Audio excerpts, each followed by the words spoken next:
اے لوگو جو ایمان لائے ہو، جو مال تم نے کمائے ہیں اور جو کچھ ہم نے زمین سے تمہارے لیے نکالا ہے، اس میں سے بہتر حصہ راہ خدا میں خرچ کرو۔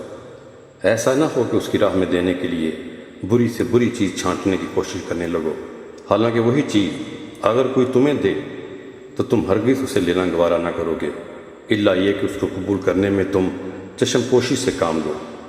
تمہیں جان لینا چاہیے کہ اللہ بے نیاز اور قابل ستائش ہے۔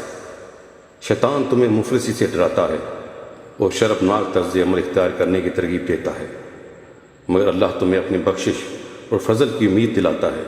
اللہ بڑا فراغ دست اور دانا ہے، جس کو چاہتا ہے حکمت عطا کرتا ہے، اور جس کو حکمت ملی اسے حقیقت میں خیر کثیر یعنی بڑی دولت مل گئی۔ ان باتوں سے صرف وہی لوگ سبق لیتے ہیں جو دانش مند ہیں۔ مفسرین بتاتے ہیں کہ شیطان انسان کو مشورہ دیتا اور سمجھاتا ہے کہ ہوشیاری اور عقل مندی یہ ہے کہ اپنی دولت کو سنبھال کر رکھو، اس سے اللہ کی راہ میں خرچ کیا تو تمہارے حالات خراب ہو سکتے ہیں۔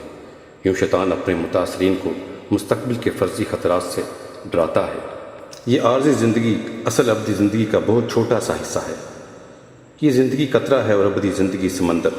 شیطان اپنی ہوشیاری سے انسانوں کو اس طرح بیوقوف بناتا ہے کہ وہ قطرے کو سمندر پر ترجیح دینے لگتے ہیں اور عارضی مادی خوشی پاتے پاتے ابدی بدحالی کے حقدار بن جاتے ہیں۔ لیکن جو اللہ کے نزدیک عقل اور حکمت رکھنے والے ہیں، وہ اپنی ضروریات اعتدال کے ساتھ پوری کرنے کے بعد دل کھول کر بھلائی کے کاموں میں خرچ کرتے ہیں۔ وہ اپنا خزانہ اللہ کے ہاں بناتے ہیں، وہ شیطان کے ڈراووں سے نہیں ڈرتے۔